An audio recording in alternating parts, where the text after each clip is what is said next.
2014 से सन 2014 से गड़रिया समाज का एक ही मिशन रहा है। गड़रिया समाज का जो मिशन है वो नशा मुक्ति को लेके, शिक्षा को लेके, संस्कार को लेके और अन्य अनेक बुराइयां जो समाज में हैं, सभी समाजों में हैं, उनको हम कैसे मिटाएं, उसी पे गड़रिया समाज ये काम कर रही है। 14-15 जनवरी 2015 से गड़रिया समाज का पहला गड़रिया महासभा का नर्मदा महाकुंभ मां रेवा के किनारे तिलवारा घाट श्रीपाल गड़रिया धर्मशाला में संपन्न हुआ और उस तारीख से लेके आज तक ये समाज निरंतर नशा मुक्ति के ऊपर काम कर रही है, शिक्षा के ऊपर काम कर रही है, स्वच्छता के ऊपर काम कर रही है। आप सभी के सहयोग से अपन सब लोग पूरी समाज में, पूरे प्रदेश में, पूरे देश में एक ऐसा माहौल बनाएं जिससे हमारी समाज ये नशा से दूर रहे, शिक्षा को अपनाए, संस्कारों को अपनाए। अब शिक्षा से कैसे अपनाएंगे? शिक्षा को आदमी कब अपनाएगा? संस्कारों को आदमी कब अपनाएगा? जब वो कुरीतियों से दूर रहेगा, जब वो शिक्षा से जुड़ेगा। तो हमारा ऐसा आप सबसे निवेदन है कि हमने कुछ सब समाज के लोगों ने हमारी मुखियों की टीम के साथ मिलके 19 नवंबर 2014 को तिलवारा घाट धर्मशाला में एक बैठक की और उस दिन एक बैठक का जो नाम दिया वो दिया गड़रिया महासभा। सबने ऐसा विचार किया कि ये अखिल भारतीय गड़रिया महासभा को बनाया जाए और हमारी जो बिरादरी अनेक उपजातियों में बटी हुई है, क्योंकि हम जब किसी संकल्प को पूर्ण करने के लिए आगे बढ़ते हैं, जब हम अपने संकल्प को या अपने कार्यों को आगे के लिए जब बढ़ते हैं, तो हमें एक संगठन की जरूरत होती है। हम अपने कामों में मकसद में कैसे पूर्ण करेंगे, हमें एक संगठन की आवश्यकता होती है। तो 19 नवंबर 2014 को हमारी समाज के मालक मुखियों के द्वारा एक संस्था का जो निर्माण किया गया वो है अखिल भारतीय गड़रिया महासभा। और वहां से संकल्प क्या लिया गया कि हम ऐसे तो बहुत से संगठन हमने समाज में काम करते देखे, बहुत अनेक संगठन काम कर रहे हैं और बड़े सराहनीय हैं, सभी लोग अपने अपने प्रयासों से काम करते हैं, लेकिन गड़रिया महासभा का निर्माण क्यों होना चाहिए? क्योंकि हमारी समाज अनेक उपजातियों में बटी हुई है। अनेक उपजातियों में कैसे? जैसे हमारे प्रीतम भैया ने बताया कि समाज पूरब से पश्चिम तक, उत्तर से दक्षिण तक, आप जिस क्षेत्र में जाएंगे अलग अलग उपजातियों के नाम पे जानी जाती है और 40 से ज्यादा उपजातियां हैं। 40 से ज्यादा उपजातियां हैं। अगर मैं गिनाने बैठूंगा तो मुझे खुद भी याद नहीं आ पाएंगी। लेकिन क्योंकि आजकल क्या होता है, 100 बक्का और 1 लिखा। हमारे इन पुस्तकों में किस क्षेत्र में किस उपजाति के नाम से समाज जानी जाती है वो हम ढूंढ सकते हैं।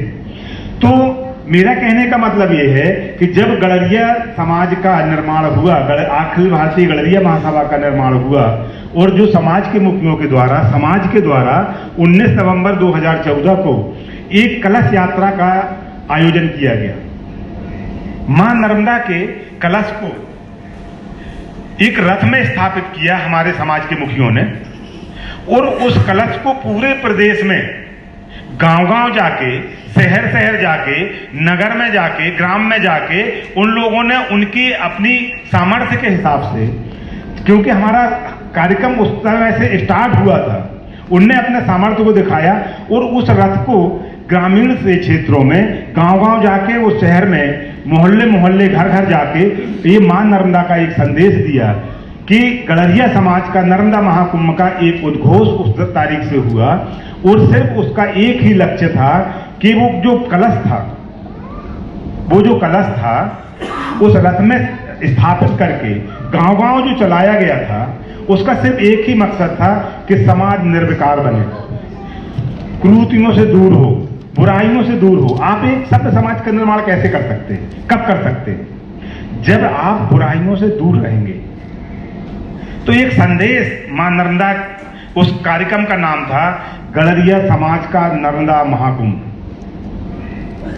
आप लोगों को ये गर्व होगा, भारतवर्ष में गड़रिया समाज एक ऐसी समाज है जिसने सन 2014-15 में 14-15 जनवरी 2015 को गड़रिया समाज का नर्मदा महाकुंभ कराया। इस देश में पहली बार, एक से एक सम्राट समाज है जिन्हें हम बड़ी समाजें कहते हैं, लेकिन आज तक किसी समाज का नर्मदा महाकुंभ नहीं हुआ। लेकिन आप सबके सहयोग से इसी जबलपुर संस्कारदानी की धरती से मां नर्मदा के तट पे आप ही सब लोगों के सहयोग से आप सबने मां नर्मदा गड़रिया समाज का नर्मदा महाकुंभ किया। ये सिर्फ एक ही उद्देश्य था कि ये समाज शिक्षित बने, नशा मुक्त बने, संस्कार बने। ये इन्हीं सब लेखों के स्वच्छता को लेके, शिक्षा को लेके हमने इस आयोजन का शुरुआत की थी। और आज ये आयोजन एक जो पेड़ जबलपुर से स्टार्ट हुआ था, ये एक वट वृक्ष बन गया है जो पूरे प्रदेश में ये फैला हुआ है, जिलों जिलों में फैला हुआ है। और आज अपन सब लोग उसका उदाहरण है कि आज अनेक जिलों से अपन यहाँ पे एकत्रित हुए। तो हमारा कहने का मतलब ये है कि आपका सपना तब पूरा होगा। देखिए, इस पंपलेट को आप ध्यान से अगर आप लोगों ने पढ़ा होगा, इस पंपलेट में सबसे पहले ये लिखा हुआ है कि पाषाण काल से